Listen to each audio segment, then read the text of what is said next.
And we have an invitation to self-reflection.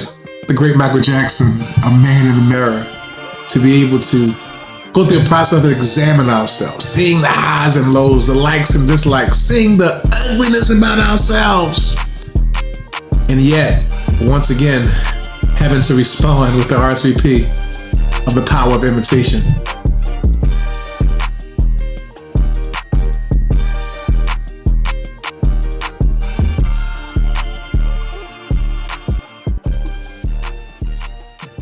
German theologian, scholar Dietrich Bonhoeffer, he writes in his book, The Cost of Discipleship, that a call to discipleship is a call to change, moving one from a place of self-denial to a place of self-awareness.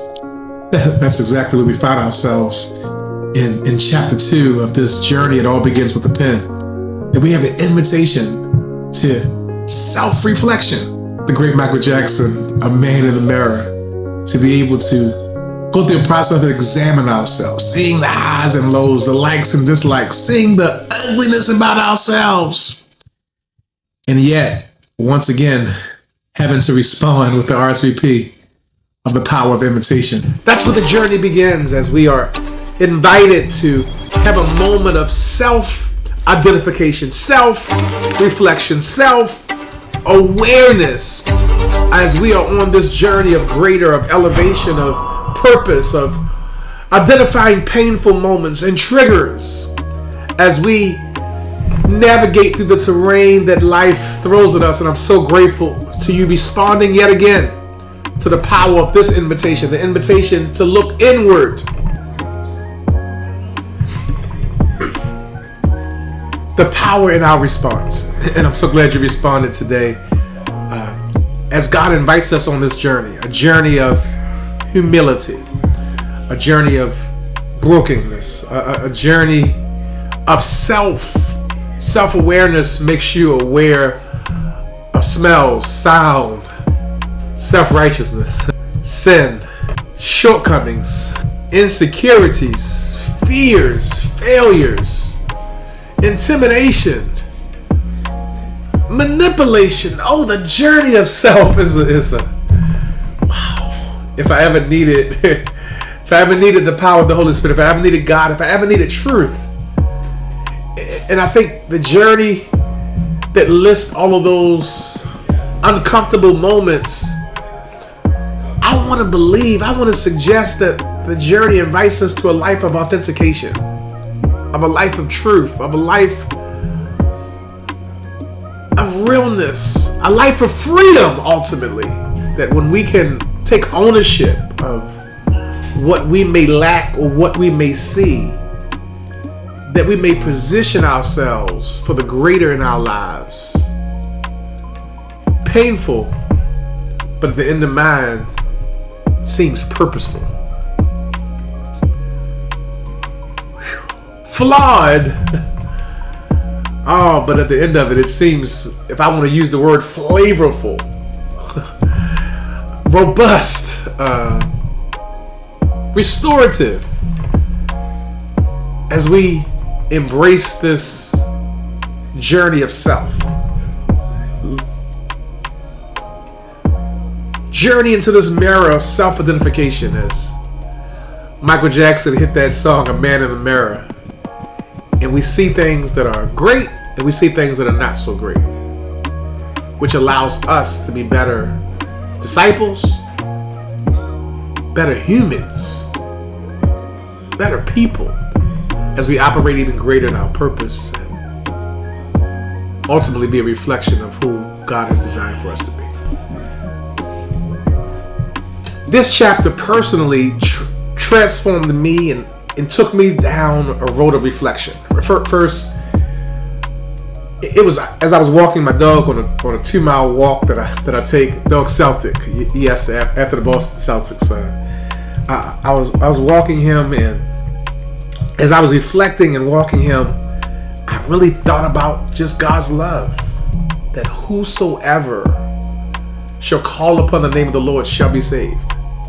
That whosoever was packaged with those who have embraced divorce and failures, LGBT and life and adulteress or fornicate, you name it. Whosoever shall call upon the name of the Lord shall be saved. And in that reflection, as God was dealing with me and transforming my life, it was almost the burden was lifted that it's not my responsibility to change people in the midst of their journey, in the midst of their struggle, but it is my responsibility to love, to facilitate an atmosphere of hope, to provide a model of grace and allow my speech to be seasoned with compassion and grace, and something that I think we all can respond as we navigate our own self-righteousness, as we navigate our own struggles, as we put this journey into perspective. I believe that we are being in position to not only have a transformed lives for us, but as we become even more effective witnesses, that the light of Christ will be illuminated in such a way that the path that can be chosen will be life transformative to people that we may not ever see, but based on you being Christ in the earth and living out your journey and living it out with authentication, that you can be a catalyst to help transform the lives of the aforementioned. This journey of moving from self-denial to self-awareness that Bonhoeffer has invited us on, and my professor, Dr. Hall, has left us with such a relevant question. It just invited me even more to invite others on the journey. And I remember as we were in our men's barbershop talk, that this notion of self-reflection, of self-denial to self-awareness, it's one that transcends generations. As one of our elder statesmen, it was a very diverse group, and we were having a conversation, and he shared his frustration with watching The Voice with Snoop Dogg on the NBC's The Voice, and Snoop Dogg referred to the Holy Spirit as a gangster. And our senior statesman was so infuriated that the Holy Spirit could be associated with the word gangster, that he was so upset that he wrote a letter to the producers at NBC sharing his frustration and calling it blasphemy. But there were so many in the room that moment was a head-on collision moment that spoke to everyone in the room. All of us in the room, majority of those in the room, identified with Snoop Dogg's notion of the Holy Spirit being a gangster. But the generational icon, the elder statesman, it was a level of knowledge or a generational overlap for him that he would have to consider, what does that mean in 2025? What does that mean in today's culture? What does that mean among those in whom I worship and serve with, of how we can hear the same thing, but yet it has so many different meanings? Isn't that just like life? That we can hear one thing and it has such a myriad of meanings and definitions. We know the Holy Spirit as one who can be considered as a paraclete, one who walks alongside us to help us, to encourage us, to convict us, to comfort us. And all of those attributes, when we say gangster, we like, that's gangster, for a gift to be able to be associated with all of these notions. Now, thank God for Reverend Carter's humility in the midst of self-reflection, that he may not have agreed, but he was willing to listen, to consider the thought. And that was the way the worlds began to merge. And as a result of that conversation, community was formed.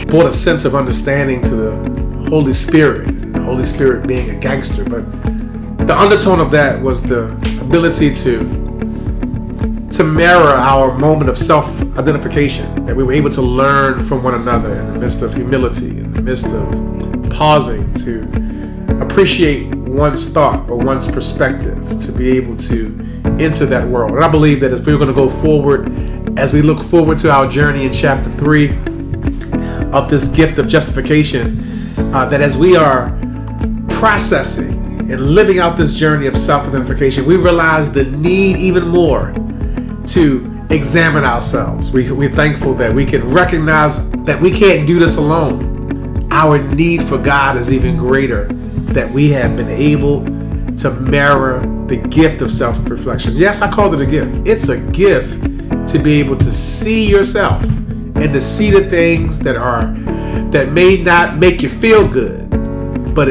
expand your faith that you are in position to be that authentic jewel that you were created to be. So I'm grateful for our call to examine ourselves, to recognize our need for God, and that we got an invitation to live a life that reflects His love.